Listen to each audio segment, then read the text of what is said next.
Hello दोस्तों। आज हम देख रहे हैं एमपीपीएससी मेंस 2021 का पेपर 5 हिंदी का। हिंदी से हम आप देखते हैं हिंदी में कौन कौन से प्रश्न पूछे गए थे और इनके आंसर कैसे क्या है। सबसे पहले क्वेश्चन नंबर 1 आता है जिसके अंतर्गत 25 सवाल पूछे जाते हैं। 3 नंबर के 25 शब्द रहते हैं जिनकी शब्द सीमा रहती है 20 से 25 शब्द। पहला 3 मार्कर था हमारे पास, अनुप्रास अलंकार के भेद लिखिए। तो अनुप्रास अलंकार के 5 भेद थे।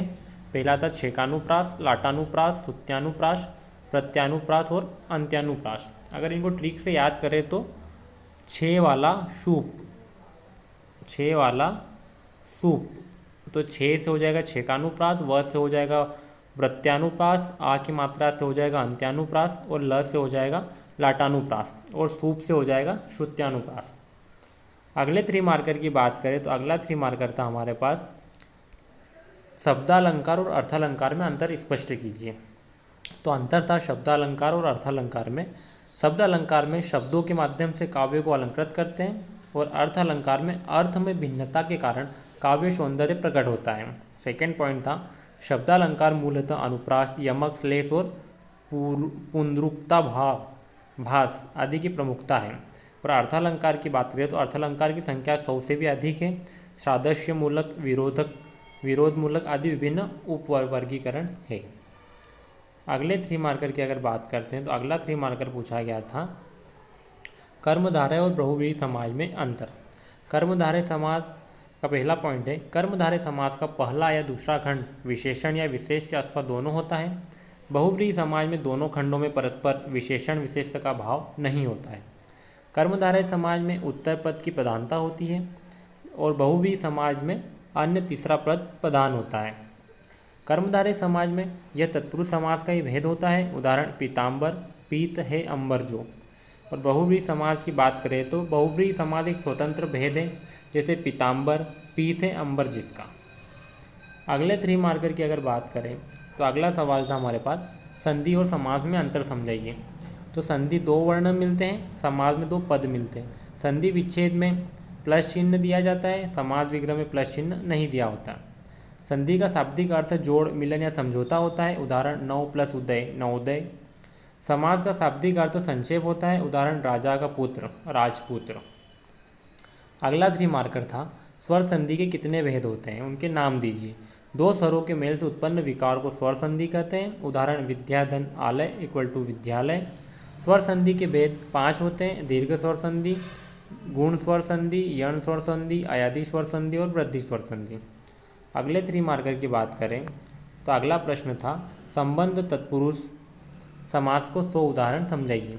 जब समाज में पूर्व पद में संबंध तत्पुरुष की विभक्ति अर्थात का, के, की का लोप हो, वहाँ संबंध तत्पुरुष समास होता है। जैसे राजभक्ति समास, तो राजा की भक्ति, इसका विग्रह तो की विलुप्त हो गई यहाँ पर।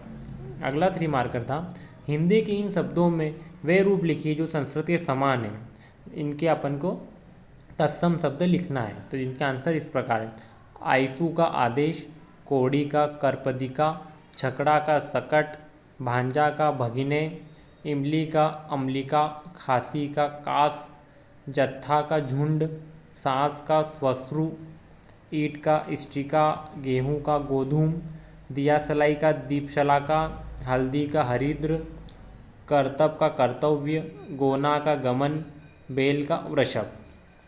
अगले 3 मार्कर की बात करें तो 8वां 3 मार्कर था, इन शब्दों के विपरीत भाव व्यंजक शब्द लिखिए, इनके विलोम शब्द बताने हैं। तो अधम का उत्तम, उन्मूलन का स्थानापन या रोपण, नस्वर का शाश्वत, प्रतीचि का प्राची, अनुनासिक का निर्नुनासिक, रीत का अनृत, निषिद्ध का विहित, वक्र का ऋजु, अभियुक्त का अभियोगी, क्रस का पुष्ट, पाश्चात्य का पौवार्त्य, क्षुद्र का विशाल, आर्ष का अनार्ष, गौरव का लाघव, पेना का भोथरा। अगले 3 मार्कर की बात करें तो अगला 3 मार्कर था, इन शब्दों के समान अर्थ प्रकट करने वाले शब्द लिखिए, इनके समान शब्द लिखना है। अंतर्धान का ओझल, इंद्रधनुष का सूरधनु, खिड़की, वातायन, मंडन, सजावट, अक्षर, वर्ण, उत्कंठा, लालसा, गणमान्य, प्रतिष्ठित, प्रारूप, मसौदा, अन्वेषण, जांच, और का तथा, तर्कस का तुणीर, शेषनाग का सहस्त्रासन, आक्षेप का आरोप, कस्तूरी का कुरंग नाभि, पराग का मकरंद। अगला 3 मार्कर था अर्ध विराम और अल्प विराम में क्या अंतर है। तो अर्ध विराम और अल्प विराम में अंतर, अर्ध विराम न्यूनतम विराम का सूचक है, यह अल्प विराम अर्ध विराम से अधिक विराम को दर्शाता है। अर्ध विराम एक वाक्य के अंदर ही विभिन्न पदों को पृथक करता है और अल्प विराम 2 वाक्यों को पृथक करता है। अर्ध विराम निरंतरता को संकेतित करता है, अल्प विराम यह 2 वाक्यों में ठहराव को सूचित करता है। अगले 3 मार्कर की बात करें तो अवतरण चिन्ह का प्रयोग किन स्थितियों में किया जाता है। किसी वाक्य या वाक्यांश को ज्यों का त्यों दोहराने के लिए अवतरण चिन्ह का प्रयोग किया जाता है। उदाहरण जियो और जीने दो, इसमें अवतरण चिन्ह लगेगा ये वाला। अगला 3 मार्कर था प्रयोजनमूलक भाषा के शब्दों की विशेषताएं बताइए। प्रयोजनमूलक भाषा विशिष्ट उद्देश्य के अनुसार प्रयुक्त होती है। विशिष्ट प्रयोजन परक तकनीकी शब्दावली तथा पदावली होती है। यह सरकारी कार्यालय, मानविकी, विज्ञान तथा कंप्यूटर आदि सभी ज्ञान एवं विद्या शाखाओं को अभिव्यक्ति प्रदान करती है। वृद्धिकरण के लिए क्या करना चाहिए। वृद्धिकरण मतलब पल्लवन। वृद्धिकरण के मूल अवतरण के वाक्य, सूक्ति, लोकोक्ति अथवा कहावत को ध्यानपूर्वक पढ़ना चाहिए। भाव और भाषा की अभिव्यक्ति से पूरी स्पष्टता, मौलिकता और सरलता होनी चाहिए। वृद्धिकरण की रचना अन्य पुरुष में होनी चाहिए। अगला 3 मार्कर था हमारे पास संक्षिप्तीकरण की प्रमुख अनिवार्यता क्या क्या कौन सी है। संक्षेपण मूल संदर्भ के उदाहरण, दृष्टांत, उद्धरण और तुलनात्मक विचारों का समावेश नहीं होना चाहिए। अन्य पुरुष का प्रयोग होना चाहिए। भाषा सरल होनी चाहिए, मुहावरे और अलंकारिक नहीं। अगला 3 मार्कर था दीर्घ संधि को उदाहरण देते हुए समझाइए। जब 2 सजातीय स्वर मिलकर दीर्घ हो जाते हैं तो इसे दीर्घ संधि कहते हैं। आ के साथ आ, ई के साथ ई और ऊ के साथ ऊ और ऋषि एवं ऋषि के योग से क्रमशः आ, ई, ऊ और ऋषि की उत्पत्ति होती है। उदाहरण सीमा प्लस अंत इक्वल टू सीमांत। अगला 3 मार्कर था अनेक शब्दों के लिए एक शब्द के आशय को स्पष्ट कीजिए। भाषा में प्रभावशीलता एवं गांधीर्य लाने के लिए वाक्य या वाक्यांश के स्थान पर एक उपयुक्त शब्द रखने की प्रक्रिया को अनेक शब्दों के लिए एक शब्द कहते हैं। अगला हमारे पास 3 मार्कर था विस्मयादि बोधक चिन्ह का प्रयोग क्यों किया जाता, उदाहरण दीजिए। वाक्य में आश्चर्य, हर्ष, शोक, घृणा आदि के भाव व्यक्त करने के लिए विस्मयादि बोधक चिन्ह का उपयोग किया जाता है। उदाहरण वह कितना मधुर गीत है। अगला 3 मार्कर था मानक शब्दावली का संदर्भ ग्रहण करते हुए हिंदी भाषा के मानकीकरण के संबंध में समझाइए। भाषा के मानकीकरण का संबंध भाषा के लिखित रूप से, लिखित भाषा की अपनी शैक्षणिक, वाणिज्यिक, साहित्यिक, शास्त्रीय, तकनीकी एवं कानूनी शब्दावली होती है। इसी स्थिति में पहुंचकर यह मानक भाषा बन जाती है। अगला 3 मार्कर था हमारे पास क्या योजक चिन्हों के स्थान पर समास और संधि के नियमों से अनुशासित शब्द व्यवहार संभव है। यदि है तो संधि और समास से संबंधित 3 उदाहरण देकर समझाइए। यह आंशिक रूप से संभव है क्योंकि योजक चिन्हों के अभाव में भाषा की अर्थवत्ता में ह्रास होता है। उदाहरण जलवायु, जल और वायु तो जलवायु। गौरी शंकर, गौरी और शंकर, गौरी शंकर। कृष्णार्जुन, कृष्णा तो कृष्णा प्लस अर्जुन, कृष्ण अर्जुन। शीतोष्ण, शीतोरुष्ण, शीतुष्ण। देवासुर, देव प्लस असुर, देवासुर। धर्माधर्म, धर्म प्लस अधर्म, धर्माधर्म। अगला 3 मार्कर था हमारे पास लोकोक्तियाँ किसे कहते हैं, इसकी आवश्यकता क्यों पड़ती। एक लोकोक्ति लिखिए। लोकोक्ति आम बोलचाल में प्रयुक्त ऐसा वाक्यांश है जिसका पौराणिक मान्यता से संबंध होता है और लोक अनुभव द्वारा प्रमाणिक एवं स्वयं सिद्ध होता है। प्रभावी भाषाई संप्रेषण के साथ लोकोक्ति सामाजिक नैतिकता की समझ भी पैदा करती है। उदाहरण सिर दिया ओखल में तो मूसल से क्या डरना। अर्थ जब कोई काम आरंभ किया तो कठिनाइयों से नहीं डरना चाहिए। 21 उपमा अलंकार के चारों अंग संक्षेप में समझाइए। उपमा अलंकार के 4 अंग हैं। उपमेय जिसकी तुलना हो, उपमान जिससे तुलना हो, साधारण धर्म, उपमेय और उपमान में समानता दर्शाने वाला गुण, वाचक शब्द, समानता दर्शाने वाला शब्द। उदाहरण सागर सा गंभीर हृदय हो। अगला 3 मार्कर था हमारे पास भाषा किसे कहते हैं। प्रयोजनमूलक भाषा क्या है। भाषा वह साधन है जिसके द्वारा मनुष्य अपने विचारों को बोलकर या लिखकर प्रकट करता है। प्रयोजनमूलक भाषा विशिष्ट उद्देश्य के अनुसार प्रयुक्त होती है। उदाहरण सरकारी कार्यालय की भाषा तकनीकी भाषा है। अगला है अनुवाद किसे कहा जाता है, समझाइए। अनुवाद का शाब्दिक अर्थ पुनः कथन होता है। किसी भाषा के कथन या विचारों को दूसरी भाषा में प्रस्तुत करना अनुवाद कहलाता है। 24 अगला 3 मार्कर था हमारे पास, अंग्रेजी से हिंदी में अनुवाद की आवश्यकता क्यों है। अंग्रेजी साहित्य की जानकारी, भाषाओं में समीपता, शब्द भंडार में वृद्धि, सांस्कृतिक एकता स्थापित करने आदि के उद्देश्य की पूर्ति के लिए अंग्रेजी से हिंदी में अनुवाद की आवश्यकता है।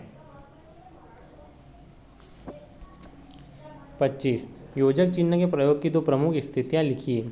योजक चिन्ह के प्रयोग की 2 प्रमुख स्थितियाँ निम्न हैं। 2 विपरीतार्थक शब्दों को जोड़ने हेतु, जैसा दिन रात। एक समान शब्दों की पुनरावृत्ति होने पर, जैसे राम राम, गाँव गाँव आदि। ये हो गया हमारा प्रश्न 1 25 मार्कर कंप्लीट। हिंदी के पेपर में सेकेंड प्रश्न आता है अलंकारों से संबंधित, जिसमें हमें दिया रहता है प्रश्न, उसके हमको जवाब देना रहता है। 5 क्वेश्चन आते हैं, 1-1 नंबर के, 5 का रहता है। तो अलंकार संबंधित पहला प्रश्न था, उदाहरण दिया हुआ था, कहे कवि बेनी बेनी ब्याल की चुराई लीनी में कौन सा अलंकार है। तो ये उपरोक्त कथन में यमक अलंकार है। अगला उदाहरण था, मुदित महीपति मंदिर आए में अलंकार होगा, तो इसमें अनुप्रास अलंकार था। तीसरा था, को घटी ये वृषभानुजा वे हलदर के वीर में अलंकार लिखिए, तो इसमें श्लेष अलंकार था। चौथा उदाहरण था हमारे पास, रिक्त स्थान की पूर्ति कीजिए, सुनने में समान प्रतीत होने वाले पर अर्थ में भिन्न भिन्न वर्णों की पुनरुक्ति रिक्त स्थान अलंकार है, तो यह यमक अलंकार है। अगला था 5वां क्वेश्चन उदाहरण से, धरत शंका करत भावत नींदन भोर शुभरन को ढूंढत फिरत कवि व्याभिचारी चोर। इस दोहे में सभंग पद श्लेष है या अभंग पद श्लेष है, तो इसमें अभंग पद श्लेष है। अब आगे और अलंकार से बात करें तो पहले शब्दालंकार से 5 क्वेश्चन थे, अब अर्थालंकार से 5 क्वेश्चन आते हैं।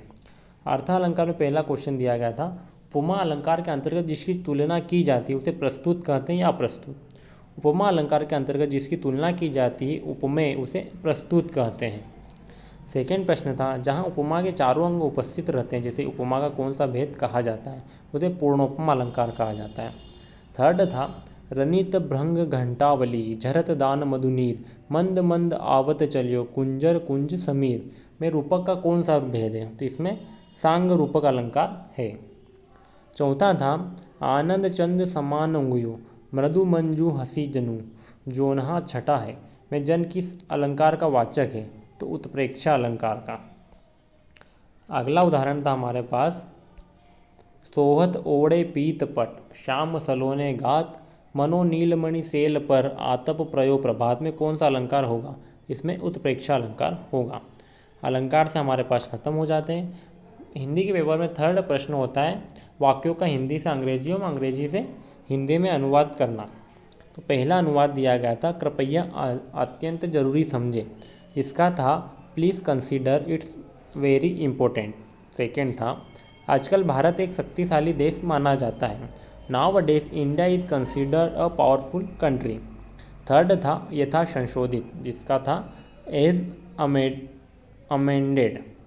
चौथा था, मरता क्या न करता, एक लोकोक्ति है, जिसका था would have done anything out of desperation.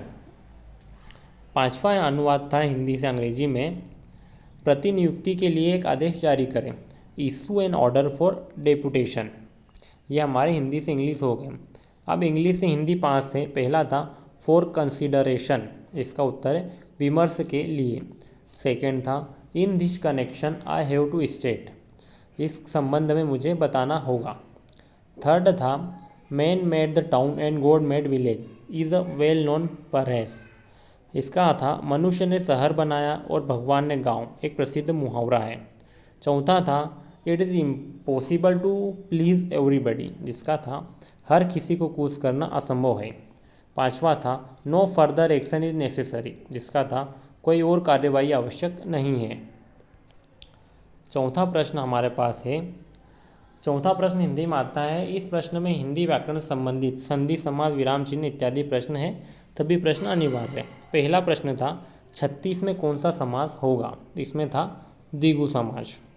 Second था, लोह पुरुष में समास का नाम लिखिए, लोह के समान है जो पुरुष कर्मधारय समास। अहोरात्र का संधि विच्छेद कीजिए। अहन प्लस रात्रि, अहन प्लस रात्रि। अगला था हमारे पास परंतु का संधि विच्छेद कीजिए। परंतु का संधि विच्छेद तो परम धन तू, परम धन तू।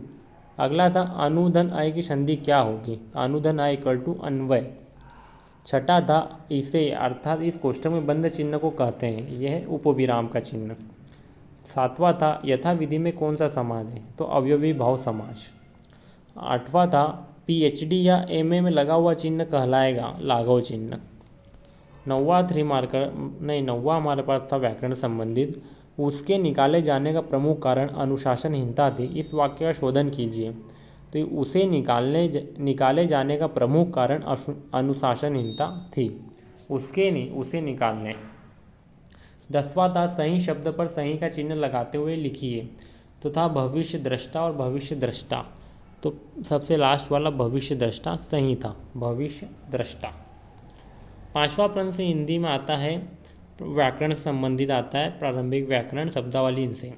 पहला प्रश्न था मानदेय का अंग्रेजी पारिभाषिक रूप लिखिए। मानदेय मतलब होनोरेरियम।